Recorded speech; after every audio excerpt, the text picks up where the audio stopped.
bienvenidos a un nuevo podcast Asefarma, a un nuevo Conociendo a. Nuestra invitada de hoy es farmacéutica, ha sido titular de oficina de farmacia durante más de una década y es experta en probióticos, experta también en nutrición en las diferentes etapas de la vida, experta en suplementos nutricionales y además es que es catedrática de nutrición y bromatología. Es académica, correspondiente de la Real Academia de Farmacia de Galicia y para nosotros es un honor poder contar con Cristina Fente. Bienvenida a los podcasts Asefarma. Muchas gracias. Gracias por aceptar la invitación. Encantada. Vamos a arrancar de lleno en el tema del que vamos a hablar hoy, que no es solo de nutrición. Vamos a conocernos un poquito más por dentro, qué es lo que ocurre en nuestro estómago, qué es lo que ocurre dentro de nuestro cuerpo. Y explícanos qué es exactamente la microbiota, porque he leído y bueno, así bicheando documentos sobre microbiota, dicen que es el cerebro de nuestro estómago. ¿Es así realmente? ¿Qué es? ¿Qué es la microbiota? Y sobre todo, ¿qué función tiene la microbiota en nuestro organismo? La microbiota ha estado con nosotros desde que el hombre es hombre, ha evolucionado con nosotros y es una parte esencial de nosotros. Hoy en día se habla del ser humano como un holobionte, es decir, un macroorganismo, digamos, que está compuesto por nosotros, que son las células nuestras, nuestro capital genético y los microorganismos que nos acompañan y que están asentados en todos los nichos corporales, incluido, por supuesto, el intestino, donde hay la mayor diversidad de microorganismos y la mayor cantidad de microorganismos. Pero en todas partes de nuestro cuerpo, donde se ha investigado, hay microbiota. Microbiota que, ya os digo, nos ha acompañado desde siempre, ha evolucionado con nosotros, forma parte de nosotros. Por eso hoy en día se habla de holobionte, un superorganismo que seríamos nosotros y la microbiota. Es un ecosistema y como tal hay que tratarlo. ¿Un ecosistema dentro del cuerpo humano? Es un ecosistema, nosotros somos un ecosistema, nuestro cuerpo y la microbiota. Y quizá ahora se oye más la palabra microbiota por este afán de alimentarse mejor, de cuidar la alimentación, comer alimentos que no nos dañen. Es que una parte esencial de cuidarnos es cuidar de lo que nos acompaña, que es somos lo que comemos, ¿no? Que es nuestra microbiota, exactamente. Entonces, ¿y cómo afecta, por ejemplo, la microbiota a la piel? Vernos bien por dentro, pero bueno, al final la piel es reflejo. La piel es reflejo de lo que ocurre en el interior, y en el interior está la microbiota también, que tiene que ver con nuestro cerebro, tiene que ver con nuestro sistema inmune, tiene que ver con la permeabilidad intestinal, y es que fíjate que nuestro intestino expone al exterior una superficie tan grande como una pista de tenis. Entonces, esa superficie pues tiene que estar sana, ¿verdad? Porque si no entrarán tóxicos que afectan a nuestro sistema inmune, que nos inflaman, etcétera. Entonces, para que esa permeabilidad intestinal funcione correctamente, deje entrar lo que queremos que entre y no lo que no queremos que entre, pues ahí interviene la microbiota, que hace que esa superficie esté pues bien acondicionada, digamos.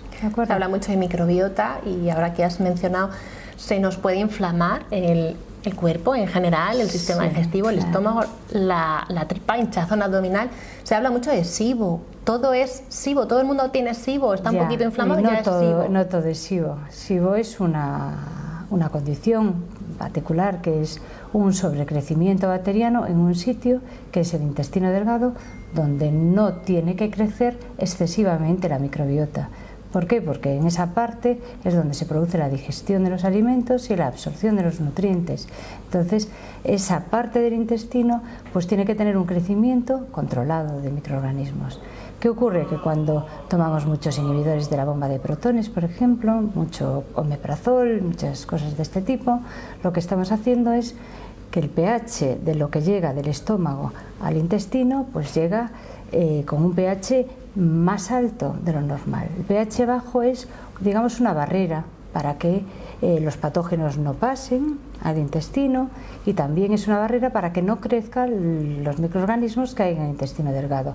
Si el pH del estómago lo tenemos tamponado estamos dejando que crezcan lo que no debe de crecer. crecer. Entonces, ¿qué ocurre? Pues que la superficie de ese intestino delgado pues se ve alterada y aparecen carencias nutricionales que acompañan al SIBO siempre, como la carencia de vitamina B12 o la carencia de otras vitaminas y de minerales y otras cosas, problemas, pues por ejemplo, de motilidad intestinal, de sensación de pesadez, de hinchazón porque crecen cosas que no deben de crecer y que fermentan ahí, los alimentos y producen gases, etcétera. Eso puede afectar a otras muchas facetas, como el sueño, ¿no? Por ejemplo, o las ganas de...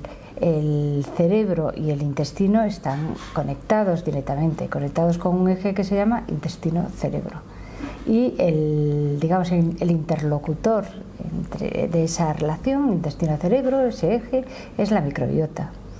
El cerebro se comunica con el intestino por un nervio que se llama nervio vago, pero también el intestino tiene una red de neuronas tremenda y además está también los metabolitos que se producen en el intestino que van a llegar también al cerebro. Entonces hay una relación clara y la microbiota interviene de una forma muy activa, en eso, exactamente. Si tenemos una microbiota eubiótica, que se llama, es decir, en equilibrio, pues ¿qué vamos a conseguir? Vamos a tener una motilidad intestinal adecuada, vamos a tener una modulación del sistema inmune adecuada, no van a pasar tóxicos que no tienen que pasar, metabolitos tóxicos que vienen, por ejemplo, de los alimentos o que vienen de los microbios que tenemos ahí, pues no pasan a la circulación sistémica y no,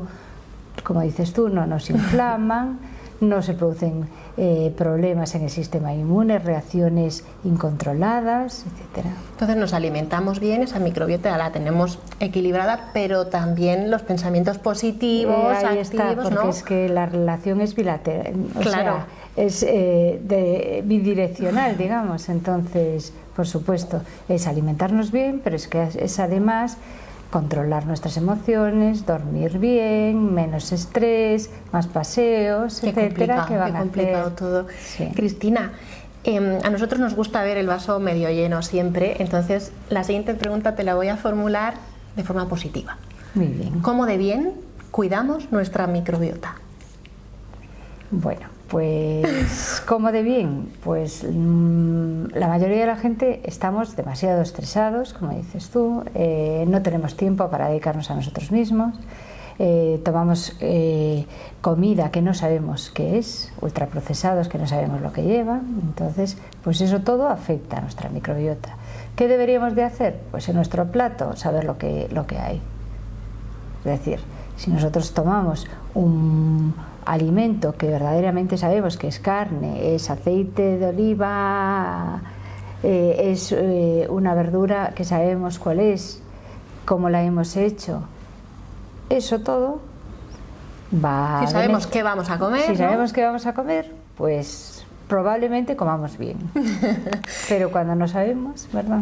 Cuando Pues comemos un plato precocinado, lleno de emulgentes, lleno de saborizantes, de sal, etcétera, pues estamos interfiriendo en el equilibrio que tenemos que tener con la De ahí que sea tan dieta. importante leer de vez en cuando, pero solo de vez en cuando, las etiquetas, ¿verdad? De Sí, la por comida supuesto. que compramos. Muchos ingredientes en un producto alimentario. Que a veces parece simple y no... Muchos ingredientes nunca es bueno. Eres experta en probióticos. Explícanos qué diferencia hay entre probióticos y prebióticos. Bueno, pues, ¿Cómo podemos diferenciar uno de perfecto. otro? En los dos casos, la premisa fundamental es el beneficio para la salud que aportan. Un probiótico es un microorganismo vivo, que tiene que llegar vivo al sitio de acción y cuando desarrolla su función nos aporta un beneficio para la salud. Es un microorganismo vivo, probiótico, microorganismo vivo. Un prebiótico es un sustrato sobre el que crecen microorganismos que nos aportan, otra vez, un beneficio para la salud demostrado. O sea que un prebiótico es, por ejemplo, pues una fibra una fibra alimentaria, o sea, algo que no podemos digerir, que llega a la última parte del intestino, de nuestro intestino, que es el intestino grueso, y ahí crece microbiota beneficiosa, que va a aportarnos un beneficio para la salud. En los dos casos lo importante es el beneficio que aporta. En un caso es el microorganismo vivo y en otro caso es el sustrato sobre el que crecen los microorganismos que van a dar el beneficio. Otra palabra parecida, pero que no tiene nada que ver: antibiótico. ¿Qué ocurre a nuestra microbiota cuando tomamos antibióticos? Es verdad que funciona como un cortacésped, una segadora, así, hablando de nuestra pista de tenis.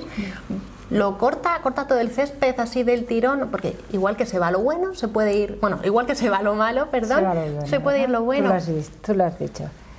La microbiota está compuesta por microorganismos vivos y sus metabolitos, que nos ayudan en la inmunidad, en la digestión, en encontrarnos bien mentalmente, tienen muchísimas funciones, en mantener ese césped de esa pista de tenis de la que te hablaba intacto, etcétera. Entonces, cuando nosotros introducimos en ese ecosistema vivo algo que se llama antimicrobiano, pues significa que estamos yendo contra esos microorganismos, ¿verdad? Unos resisten más y otros resisten menos. Entonces los que resisten menos se mueren y le dejan el campo libre a los que resisten más. En la mayoría de los casos, esos que resisten más no son los más beneficiosos, son muchas veces los responsables de inflamación. Son los más resistentes, ¿no? Al final, exactamente. Y bueno, por otra parte, en nuestro intestino tenemos una serie de genes que se llaman eso de resistencia. Cada vez que damos un antimicrobiano, aumentan esos genes de resistencia, porque los otros ya no existen. Claro. ¿Vale? Aumentan esos genes de resistencia y eso se traduce en muchas semanas de disturbio microbiano, que además, si se produce en un niño pequeñito, cuando está asentándose la microbiota, pues eso tiene resultados malos no solo para el niño, sino también para el adulto que va a ser ese niño. Por ejemplo, más obesidad, más alergias, más problemas de salud en general, metabólicos, por ejemplo, más enfermedades autoinmunes, en su vida futura. En un adulto, pues ese cambio también es importantísimo. Puede provocar, por ejemplo, en un niño también, por supuesto, una diarrea. ¿Por qué? Porque crecen microorganismos que aceleran la motilidad intestinal, que producen cambios en la permeabilidad, o sea, producen, por ejemplo, que lleguen al intestino mucha agua y muchas sales minerales, entonces se produce una diarrea, producen cambios, por ejemplo, en la microbiota oral y hacen que un patobionte como la cándida pues crezca, o en la vagina, etcétera. Vale, eso en un adulto, pero ese disturbio, ya os digo, no es solamente inmediato. Tienes la diarrea o tienes tal y ya está, no, es que permanece en el tiempo durante semanas. Si damos un probiótico, estamos ayudando a mejorar la diversidad intestinal, estamos ayudando a que no se produzca esa motilidad intestinal exagerada, esos fluidos no lleguen de una forma tan exagerada al intestino. Estamos mejorando el pH de ese intestino para que crezcan bacterias beneficiosas y se mueran esos patógenos que habían sobrecrecido con el antibiótico, en fin. Para esto es fundamental, cada vez que damos un antibiótico, dispensamos un antibiótico en una farmacia, siempre debemos aconsejar el probiótico adecuado. Por eso te quería preguntar, de ahí que la función o el papel que tiene el farmacéutico tras el mostrador, ¿no?, ante el paciente, es fundamental. Sí. Sobre todo porque, bueno, ahora se habla mucho de los servicios profesionales, de la oficina de farmacia y pues de todo tipo, y en el caso del servicio profesional de la nutrición, el papel del farmacéutico es esencial en todos, pero bueno, en este, ya que estamos hablando de microbiota, también. En este sentido, dentro de ese servicio profesional de nutrición, dentro de la oficina de farmacia, ¿la microbiota es siempre la protagonista o el farmacéutico no entra a explicarle al paciente cuida tu microbiota y lo puedes hacer? Debería de entrar. El problema que tenemos es que el estudio de la microbiota no está todavía asentado en las facultades de farmacia, ni tampoco en las facultades donde se imparte el grado de nutrición. Entonces, la formación pues es escasa. Nos salimos de bueno, ya mi generación, por supuesto, ¿no? Pero incluso las generaciones de ahora salen de la facultad sin conocer bien el papel que tiene la microbiota en la salud en general. Entonces es difícil. Claro, que lo incorporen a... De ahí que pensamos en hacer una formación específica para el farmacéutico en microbiota, porque es una estrategia para modular la salud.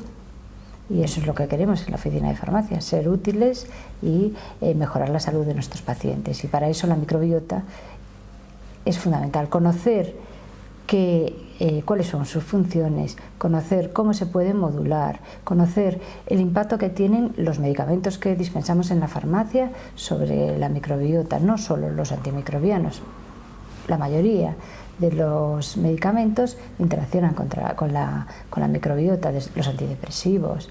Muchos efectos secundarios de los antidepresivos tienen que ver con la microbiota y hay probióticos que van a mejorar además cómo actúan esos medicamentos. La metformina, por ejemplo, un medicamento que es para la diabetes, un antidiabético oral, pues la metformina produce muchas veces efectos secundarios que hacen que pues, el paciente sea menos adherente al tratamiento.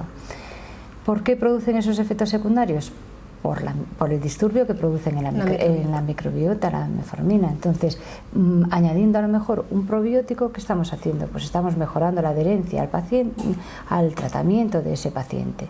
Pero no solo eso, es que ese probiótico va a mejorar también pues, el control de la glucemia, es decir, vamos a hacer que la metformina ayude más todavía. A potenciar, ¿no?, la función de ese medicamento. Eso todo, si los farmacéuticos lo conocen, van a recomendarlo con una seguridad en la eficacia tremenda y van a integrarlo, digamos, en el mostrador.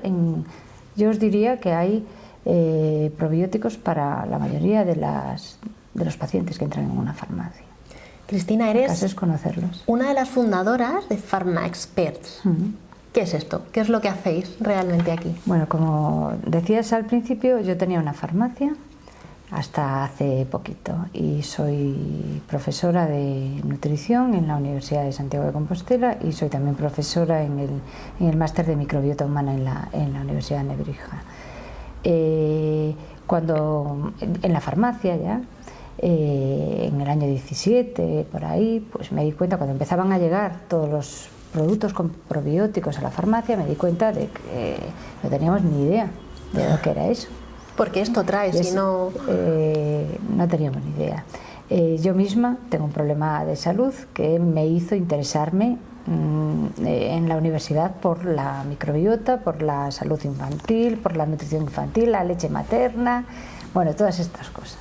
Entonces, pues uniendo esas dos cosas, en el año 17 ya decidí estudiar qué productos había en las farmacias y hacer una guía para que mis farmacéuticas, por lo menos, las farmacéuticas que tenía de adjuntas en mi farmacia, supiesen qué dar en cada momento. Lo publicamos en el farmacéutico comunitario y fue accesible para todas las farmacias, para que supiesen, pues, con un antibiótico puedes dar esta cepa que está en estos productos, porque el problema que hay es, en este momento hay en la farmacia 600 o más productos con probióticos. Muchos de ellos no valen para nada. Muchos tienen indicaciones validadas. ¿Cómo diferencia? Que no todo sirve para todo. No todo sirve para todo. El probiótico es como un medicamento. Es decir, un principio activo tiene una indicación a una dosis determinada usado un tiempo determinado. Eso es lo... Pero si no conocemos eso, si nos guiamos también a veces solamente por lo que nos dicen los fabricantes de esos productos, pues muchas veces la información está sesgada hacia ellos. Yo me encuentro muchas veces con productos que dicen en la página web vale para esto. Vas a buscar la evidencia científica en vas a buscar la evidencia científica en una revista solvente, artículo, ¿no? un ensayo clínico que avale eso con humanos, porque no valen in vitro, Claro. y te encuentras que no hay eso. No hay ninguna evidencia clínica que respalde eso, entonces un farmacéutico no lo puede aconsejar en su farmacia. Somos un centro sanitario, lo que recomendamos, tenemos que estar seguros, primero, de que no va a enfermar más a nuestro paciente, que es seguro, eso está garantizado porque los productos probióticos cumplen el reglamento de seguridad alimentaria, es decir, las cepas son seguras, si no, no podrían venderse. Pero una cosa es que sean seguros y otra cosa es que son eficaces. Que sirva para lo que realmente vamos a recomendar. Entonces, yo creo que debemos de recomendar algo seguro, pero además que sea eficaz. Y no que el paciente, al cabo de un tiempo, venga diciendo, esto a mí no me vale para nada. Esto que me diste, mejor no. Mejor no, porque no me vale para nada. Eso no tiene sentido en la farmacia, ¿verdad? Entonces hay que dar cosas con evidencia científica clara. Y eso es lo que pretendemos en PharmaExpert, trasladar mi conocimiento que viene de la universidad, la práctica que tengo como titular, para que los farmacéuticos pues se aprovechen de eso, para que sepan qué dar en cada caso. Y ¿qué ocurría también? En mi caso, yo soy farmacéutica, soy profesora en la universidad, pero me faltaba una vertiente de marketing que es muy importante también en el negocio farmacéutico, ¿verdad? Entonces, por eso pensé en un socio que me ayudase en esos casos. Y lo encontré en Miguel Uribe, que es una persona que es un experto en marketing, ha sido director de marketing para Johnson & Johnson, una de las mayores farmacéuticas del mundo, y esa persona además tiene un marketing basado en el paciente, que es lo que también a mí me interesaba. No solamente hay que vender también sabiendo a quién se le vende y buscando un beneficio para la verdad. Y aquí me engancho yo porque esto es precisamente lo que me llamó la atención cuando busqué información sobre vosotros. Sí. Uno de vuestros claims es aumenta la rentabilidad cuidando al paciente. Os salís totalmente del claim tradicional en el que pues, las ventas cruzadas, los números de la farmacia son los que realmente pueden ayudar a, bueno, eso dicen, aumentar la rentabilidad de la farmacia. En vuestro caso es la atención al paciente, el paciente en el centro sobre todo y de todo lo que se va a llevar a cabo en la farmacia, porque ahora pues, se habla de que el paciente en el centro. ¿Cómo habéis conseguido o cómo conseguís que muchos farmacéuticos se salgan de ese claim al que hemos estado acostumbrados hasta ahora de números, ventas, cross-selling? Ya, pero es que, a ver, las ventas en la farmacia son importantísimas, pero ¿a quién le vendes? Le vendes a un paciente, ¿verdad? Un paciente que tiene que además volver a tu farmacia, tiene que estar contento contigo. Entonces yo creo que poner al paciente en el centro me parece fundamental en el marketing farmacéutico, me parece lo más importantísimo. Si al paciente lo cuidas, si verdaderamente le ayudas en el problema que tiene, ver resultados, ese paciente va a volver. Y cuando una cosa es efectiva, no importa el dinero muchas veces. Es decir, tú puedes hacer más negocio, pero además un negocio responsable y un negocio que además pone al farmacéutico en el centro del consejo, un consejo de calidad, ¿verdad?, que va más allá de dispensar lo que nos viene en la receta, va más allá de eso, va de ayudar al paciente con productos que se venden en la farmacia. Y que entiende para qué sirven, ¿verdad? Y que entiende. Es que además si el farmacéutico no entiende para qué sirve un producto, es imposible que lo venda bien, ¿verdad? Bueno, ni el farmacéutico ni el equipo en general, ni nadie, ¿no? O sea, desde una lavadora hasta... Si no entiendes la razón de por qué lo que estás vendiendo es mejor que otra cosa, no puedes explicarlo. Eso está claro, ¿verdad? Cristina, eres profesora en nutrición y bromatología. Sí. Luego me explicas qué es la bromatología. Sí. Pero quiero sobre todo saber qué inquietudes ves en los estudiantes en torno a la nutrición. ¿Qué inquietudes tienen o, bueno, por qué se interesan más? Bueno, yo veo que yo tengo suerte porque mis alumnos son alumnos motivados. Son, en el grado de nutrición, las personas que acceden a ese grado tienen vocación, les interesa la alimentación y les interesa la relación entre la alimentación y la salud. Entonces, en eso pues tenemos suerte. No es una carrera que es vocacional. Y después, yo no doy clases en este momento en el grado de farmacia, pero sí tengo alumnos farmacéuticos. Pero mis alumnos farmacéuticos están en el máster de innovación en seguridad alimentaria y nutrición que hay en la Universidad de Santiago y en el máster de la Nebrija, de la Universidad de Nebrija de microbiota humana. En esos dos casos, los farmacéuticos que acceden a esos estudios son farmacéuticos que les interesa sobremanera lo que estamos dando. Entonces, pues el interés lo veo, está claro. Después, que hay mucha desinformación, está claro. La alimentación, la nutrición, todo esto está en las redes sociales, el SIBO del que hablabas. Mucha moda, ¿no? Que es el problema casi. Entonces hay muchísima información y muchísima desinformación. Pero en la universidad estamos para sentar las bases de lo que científicamente es verdad y lo que no es. Y darles las herramientas para que... Y darles las herramientas exactamente para que busquen. ¿Y qué es bromatología? Porque al final me voy a quedar con esa duda. Ya, bromatología es una asignatura que es muy tradicional en los estudios en farmacia. Es la ciencia que estudia los alimentos desde el punto de vista de su composición, del análisis de su composición, pero también de sus nutrientes y de su seguridad. O sea, eso que está tan de moda ahora, que se llama seguridad alimentaria, que en la Unión Europea, pues desde el año 2002 se ha cambiado totalmente cómo se gestiona. Bueno, pues la seguridad alimentaria forma parte también de la bromatología, y la seguridad alimentaria incluye la nutrición también. No es solamente que el alimento sea seguro, tiene que ser seguro, tiene que ser, digamos, si nos venden, por ejemplo, un paté de corzo, verdaderamente tiene que ser paté de corzo. Eso también es seguridad alimentaria. No puede tener miles de clientes no en el último lugar. Exactamente, no te va a enfermar, pero eso es un problema de consumo, ¿verdad? Lo que decías al principio de conocer qué es lo que ponemos en el plato y nos llevamos a la boca. Sí. ¿Cómo cuida Cristina Afente su alimentación?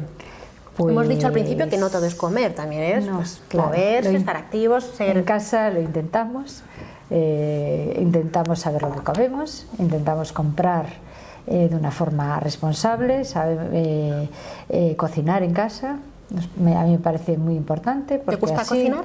Bueno, a mí me gusta, pero le gusta más a mi marido. Bueno. A mí me gusta, pero le gusta más a mi marido. ¿Qué hacemos? Pues intentamos que el pan que comemos sea un pan de calidad, integral, por ejemplo, de masa madre, etcétera. Intentamos que el aceite que usamos sea un aceite de buena calidad. Intentamos que la carne sea buena, que el pescado sea bueno. Metemos pescado muchas veces a la semana. Tenemos suerte porque nosotros vivimos en Galicia y en Lugo tenemos una plaza extraordinaria. Si no coméis pescado vosotros... Pero hay que comer, hay que ir a la plaza, lleva su tiempo, eso es verdad. Entonces comemos pescado azul 2 veces a la semana y blanco. Fruta y verdura, que sabemos también, es verdad, Lugo es un sitio pequeño, si vas a la plaza sabes qué estás comprando. En Madrid es más difícil, pero bueno, hay también mercados y hay fruta buena y verdura buena, por supuesto. Legumbres, introducir legumbres varias veces a la semana es una muy buena idea para la microbiota. Y otra cosa que estamos introduciendo cada vez más todos los días son los fermentados, que nos olvidamos de ellos, y los fermentados en la microbiota son muy, muy importantes. Tienen mucho que ver con el estado de ánimo, tienen mucho que ver con el rendimiento deportivo, tienen mucho que ver con la salud en general. Y los hemos olvidado en nuestra alimentación habitual, casi nadie toma fermentados o tomamos pocos. Me refiero no solo al yogur, pero también por la kombucha famosa, o el kéfir de agua, o ahora en mi casa tenemos también verduras fermentadas, vegetales fermentados, lactofermentados, con beneficios para la salud increíbles, que puedes hacer facilísimo y que son seguros y que todo el mundo los puede hacer además, y que de verdad son un antes y un después para la microbiota. Mejoran la diversidad de la microbiota, la cantidad de microorganismos beneficiosos. Ya os digo, mejoran. Hay muchísimos estudios en salud mental, en deporte, en enfermedades autoinmunes, en enfermedad cardiovascular. Beneficios múltiples por todos múltiples y fáciles además, y la gente no los conoce. Recomiéndanos un alimento que deba tomarse a diario. Bueno, uno de ellos son los fermentados y otros son alimentos integrales y las verduras y las frutas. Yo diría que a diario hay que tomar de todo: fruta, verdura, lácteos, ¿verdad? La leche A2, por ejemplo. ¿Conoces la leche A2? No. Bueno, pues la leche A2 es un tipo de leche que tiene la proteína A2. En Galicia ya hay muchas explotaciones que han seleccionado el ganado para que sea A2. Muchas veces muchos de los problemas digestivos y de otra índole que causa la leche y que hacen que la gente deje de tomar leche es debido a la proteína A1 que tienen, ¿vale?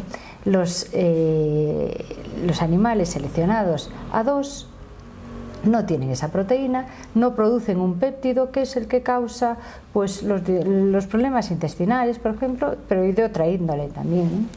Entonces, en los supermercados ya empieza a haber leche A2. En la universidad nosotros estamos investigando con la leche A2, estamos intentando hacer una fórmula infantil con leche A2, productos para los deportistas o para senior con este tipo de proteína, que es muy beneficiosa. Ahora no se ve mucho, se está empezando a... Está empezando, hay ya marcas que lo tienen. ¿El precio incrementa? El precio es un poquito más alto, pero los beneficios son muy grandes. Son también altos. Claro, además, ¿sabes lo que hacen? Además, que mucha gente pues abandone esa moda de no tomar lactosa. La lactosa es importante para la microbiota, por ejemplo, y es importante para que se absorba el calcio y estas cosas. Hace unos años había muchas campañas que decían 5 al día, 5 piezas de fruta al día o verduras. Sí. ¿Cuál sería para ti el ABC de la alimentación? Pues sería, vamos a ver, los integrales, los cereales integrales, las legumbres, las frutas y verduras, por supuesto, a diario, la carne, el pescado, los huevos como fuente de proteína muy adecuada. Hay personas que no desean tomar eso, que son vegetarianas, pues hay que informarse para conseguir la proteína de calidad con productos vegetales. Se puede hacer también. Porque hay mucha diversidad de Claro, dietas. yo soy omnívora, entonces yo como de todo en pequeña cantidad y nada más, y lo más variado posible. Introducir los fermentados es otra de los tips, diría que ¿Anotamos fermentados? Y después, ¿qué más? Pues todos los días actividad física, no muy intensa, porque la actividad física muy intensa también afecta a la microbiota, pero una actividad física moderada, introduciendo pues algo de ejercicio de fuerza también. A las mujeres, cuando llegamos a una edad, eso es importantísimo para controlar el metabolismo, para tener los huesos más fuertes, etcétera. Eso es fundamental, pero esas cosas. Y ¿Lo el estilo, cumples? bueno, ¿Muy a rajatabla? No eres estricta. lo intento, pero a veces no es fácil. Bueno, pues hemos aprendido muchísimo. Fermentados nos anotamos como esencial, sí. Frutas, verduras y... Hay una cosa que me había olvidado de decir, que en las farmacias, en cuanto a los probióticos, me olvidé de decir que nosotros en ProbioExpert, en PharmaExpert, intentamos dar formación, pero no solo eso, intentamos dar también herramientas para que sea muy fácil recomendar el producto adecuado. Por eso hemos diseñado una aplicación que la puede tener el equipo de la farmacia en el ordenador de la farmacia o en el móvil, para que sepan qué producto dar para cada indicación que aparece en la farmacia, ¿vale? Que Porque a decías al veces es principio, difícil claro. no navegar en ese no Sí, es hay- solamente formación, es que hay que tener algunas herramientas que Que te te ayuden ayuden, también. porque es complicado el tema. Pues Cristina, muchísimas gracias. Un placer hablar contigo y bueno, pues un honor haber contado Muchas contigo en gracias. este podcast. de También Asefarma. para mí, muchas gracias a Asefarma por contar conmigo y nada. Si queréis en redes estamos como ProbioExpert. Vamos a estar en Infarma con un taller el martes a las 5 de la tarde y animamos a los farmacéuticos, si quieren, conocer cómo integrar el consejo en probióticos en la farmacia de una forma práctica y eficaz. Bueno, muchas gracias, Cristina. Gracias.